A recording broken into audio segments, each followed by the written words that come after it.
to take a maximum amount of load. And then they'll build a jig, they'll put the airliner in it and they'll bend the wings up until they snap. The current Boeing 777 went 150% past its design limit load. Something that would never happen in flight. So you're quite safe, the wings are not going to go anywhere. The new composite wings on the 787, they actually went up 7.8 meters. When you watch them on takeoff, you'll see the wings lift up as the lift generated off the wing. Quite safe, they're not going to fall off.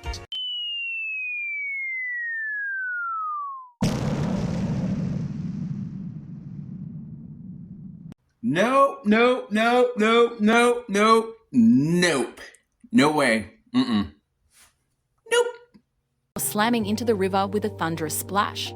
Emergency services rushed to the scene, with police, fire and Coast Guard crews swarming the area around Pier 40, a popular recreational hub along the West Side Highway. The helicopter's fuselage was later seen floating in the water, partially submerged and severely damaged. The crash has reignited scrutiny over New York's booming helicopter tourism industry. Welcome, everyone. Hey, my name is Mike, and you're watching the Mike Martin Podcast. Ding! Hey, you know what I want you to do? Like, click, and subscribe. You got it! Hey, I'm telling you something right now. And I mean this, I'm dead serious. I wouldn't buy Boeing anything. I wouldn't fly on Boeing if God came down with unicorns and a rainbow behind him and said, Michael, you fly on Boeing, you'll be fine. Heck no!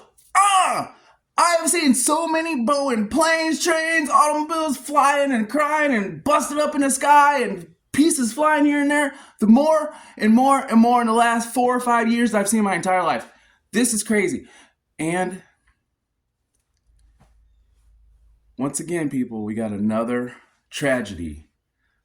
I don't like to be a conspiracy theorist guy, but is it really a coincidence that we have all of these airplanes, any kind of aircraft, if you think about it, actually, even boats, even ships, they're crashing. They're crashing all over, people. They're crashing. And why? Why? Is it operator error? Is it? Or is there more to the story? All right, let's find out. We'll get right back with you.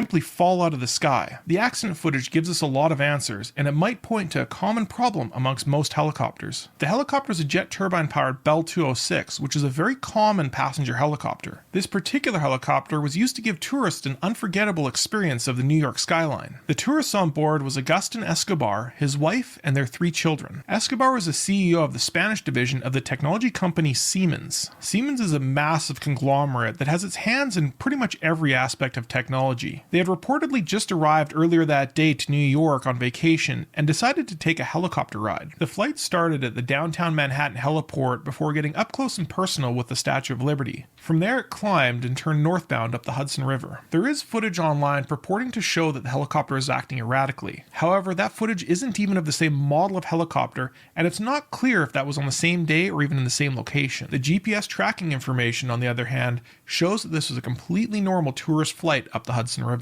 The pilot made several radio calls along the journey indicating that they were at appropriate altitude and location. Small Ranger, beam to Travis southbound 900. Small Ranger, Lincoln Tunnel southbound 1.0. Small Ranger, Steven southbound 900.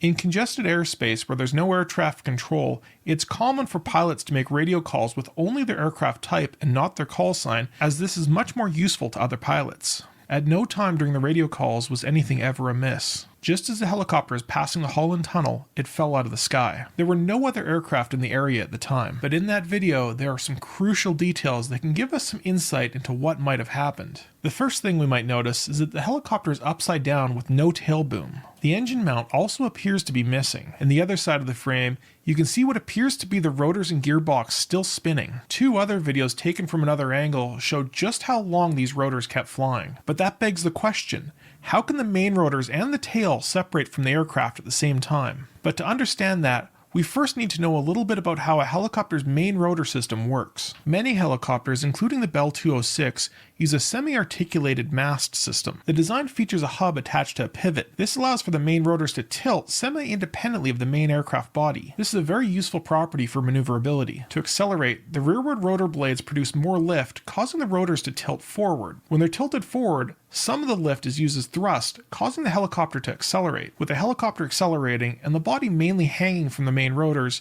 it'll tend to tilt forward as well to match the rotor blades. In normal flight, this happens smoothly and nearly imperceptibly. There are a lot of other deep complexities around a helicopter's flight systems, but this is enough to understand what might have caused this crash. There is a condition helicopters like this can get into called mast bumping. This happens when these rotors hit their maximum possible tilt angle. That is, the helicopter's hub bumps into the mast. In normal flight, this should never happen. While helicopter designers usually include a tolerance to prevent the rotors from hitting the tail, there's still another catch. Normally, when a helicopter's blades are under load, they will tend to bend upwards, but in some circumstances, such as in rough air, those blades can end up bending downwards. With mast bumping occurring and the blades bending downwards, they can impact the tail, severing it. With that amount of impact, there's certainly enough force to dislodge the engine from the rest of the aircraft. And from there, the rest is history.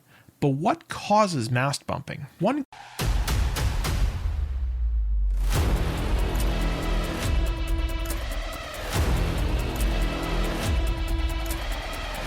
water, the section of the Hudson where the body of the helicopter crashed into yesterday about 3:15 in the afternoon is 5 feet deep. 5 feet, which is probably one of the reasons that divers were able to get to the bodies as quickly as they were able to yesterday. Also, the commissioner of the New York City Fire Department today telling us here on Fox 5 that all 6 people on board that helicopter were all buckled in, meaning they all had their seatbelts on. Now, the father of the family, he had been here on business. The wife and the 3 children joined him later to celebrate his wife's 40th birthday. And that sightseeing tour that they took yesterday was part of her birthday present. Now go ahead, take a look at the video here. The NTSB investigators have now begun the lengthy process of examining the wreckage as they are continuing to collect evidence as we speak that is still in the Hudson River. NYPD dive teams are in the water right now searching for pieces of the helicopter, a Bell 206 model. The area where they are diving right now is about 75 feet deep. Now we learned from the NTSB press briefing, like I just said, that the chopper is owned by Meridian Helicopters, which is in Louisiana. Investigators will be poring over the history of the helicopter, the maintenance logs, and the pilot's qualifications. The NTSB chairman said the pilot had 450 hours of flight time reported as of September of last year, and about 788 hours as of March 29th this year. Here's what else she had to say. Other components that they would like to more closely examine. Most of their focus was to turn it upright and move the helicopter or the wreckage inside so that they can begin to do a more comprehensive examination. Those include the main rotor, the main transmission, the roof structure, and the tail structure. That's the air. Engine mount also appears to be missing. In the other side of the frame, you can see what appears to be the rotors and gearbox still spinning. 2 other videos taken from another angle show just how long these rotors kept flying. But that begs the question, how can the main rotors and the tail separate from the aircraft at the same time? But to understand that, bumping can also occur from various types of pilot inputs, especially aggressive inputs. For instance, if the pilot pushes the cyclic all the way to one direction, it can cause mast bumping. But why might the pilot be applying aggressive inputs? There were no other aircraft in the area. But what if there were birds?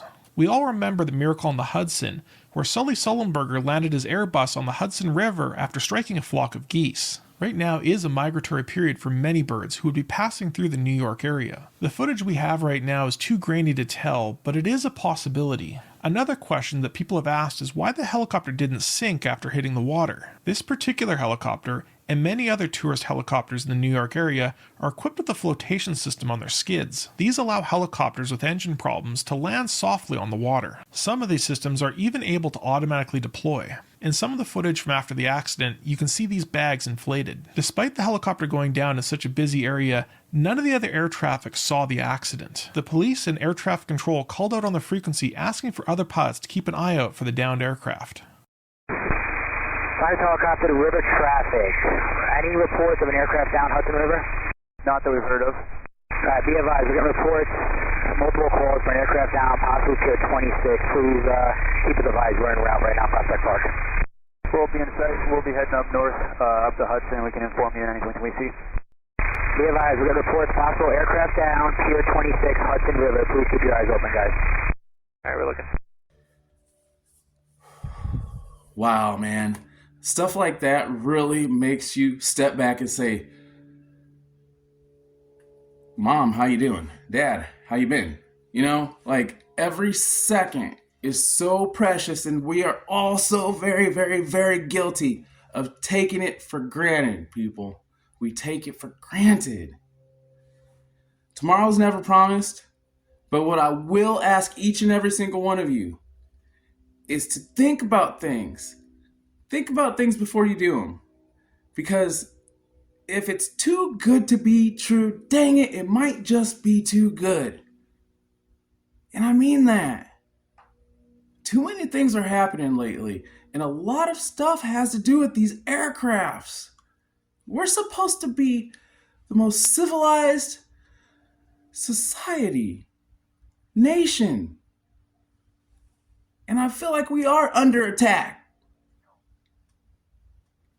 Let's be indivisible. Let's not divide. Let's unite. Let's stay together. Let's figure this thing out. And let's be honest from our hearts, people. Anyways, hey, that's all I got for you today. Like, click, and subscribe. And remember, if it's nice outside, get some sun. Melatonin, who cares? Whatever the name is, get it. Get brown. Get tan. Yay! To make you feel that you are nobody. Always feel that you count. Always feel that you have worth. And always feel that your life has ultimate significance. Don't